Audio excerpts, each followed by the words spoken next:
Hello everyone. तो कल से हमने प्रोग्रामिंग स्टार्ट की है, तो आपने किसी न किसी वेब पेज की विजिट तो ली ही होंगी, जिसमें आप देख सकते होंगे कि इसमें कई तरह के हेडिंग होते हैं, जिसमें कुछ बड़े हेडिंग्स होते हैं तो कुछ छोटे भी होते हैं।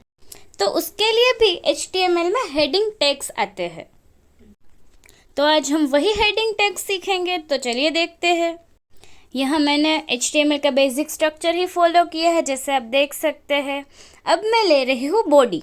मैं यहाँ आपको आउटपुट के साथ दिखाऊंगी, जिससे आपको समझने में भी आसानी रहेगी। तो चलिए, मैं यहाँ हेडिंग आपको परफेक्टली समझा रही हूँ, तो चलिए देखते हैं आगे। हेडिंग की शुरुआत बेसिकली H1 से होती है। H1 मतलब कि लार्जेस्ट हेडिंग, जो सबसे बड़ा हेडिंग हम दें उसके लिए H1 टैग का यूज होता है। हेडिंग H1 से H6 तक आते हैं। चलिए देखते हैं आगे। H1 is the largest heading and H6 is the smallest heading. तो मैं शुरुआत करूंगी H1 से। अब आप देखिए, मैं ले रही हूँ H1। मैं यहाँ आपको आउटपुट के साथ दिखा रही हूँ, जिससे आपको आसानी से समझ में आ जाएगा। तो मैं H1 में प्रिंट करवा रही हूँ हेडिंग 1। तो चलिए देखते हैं आउटपुट में आपको दिख रहा है हेडिंग 1। अब फिर से एक बार आउटपुट देखिए। H1 में मैंने प्रिंट करवाया तो दिख रहा है हेडिंग 1। अब मैं नीचे ले रही हूँ H2। अगर आप H1 से छोटा हेडिंग चाहते हो तो आपको लेना होगा H2। H2 में मैंने प्रिंट करवाया हेडिंग 2। तो चलिए आउटपुट इसका देखते हैं। तो साइज डिफरेंस आपको समझ में आ रहा होगा। आगे बढ़ते हैं H3 की तरफ। तो चलिए, मैं प्रिंट करवा रही हूँ H3 मतलब हेडिंग 3।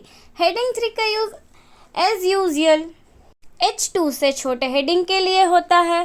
तो आपको अब धीमे धीमे सब समझ में आ ही रहा होगा। अब उसके आगे आता है H4, जिसका यूज H3 से छोटे हेडिंग के लिए होता है। तो अब इन सब का आउटपुट देखते हैं। तो चलिए देखते हैं।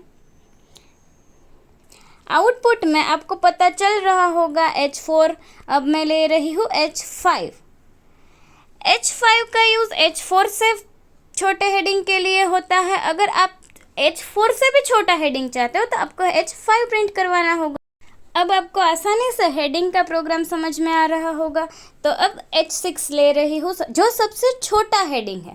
अब आपको इस वीडियो से हेडिंग की सारी प्रॉपर्टीज, सारे टैग्स याद हो ही गए होंगे H1 to H6। चलिए अभी आउटपुट में H1 to H6 भी देख लेते हैं। तो यहाँ पे साइज डिफरेंस आपको आसानी से समझ में आ ही रहा है। अब हेडिंग तो H1 से H6 तक ही आते हैं, पर किसी को अगर मन में क्वेश्चन है कि हम तो H7 भी प्रिंट करवाना चाहते हैं, अगर हम H7 प्रिंट करवाएंगे तो क्या होगा, चलिए ये भी हम देख लेंगे। मैंने H7 लिया है, उसमें हेडिंग 7 प्रिंट करवाया है। तो आप आउटपुट देख सकते हैं कि H7 की फॉन्ट भी चेंज हो गई है और वो H हेडिंग के रूप में दिख भी नहीं रहा है। तो बेसिकली हेडिंग सिर्फ H1 से H6 तक ही आते हैं। आपको कोई भी क्वेश्चन हो फिर भी मुझे कमेंट कर सकते हैं, मैं आपको फिर से रिवाइज करवा दूंगी। और आपको H1 से H6 तक के सारे टैग का डिफरेंस पता चल गया होगा कि H1 is the largest heading and H6 is the smallest heading in heading program. Thanks for watching.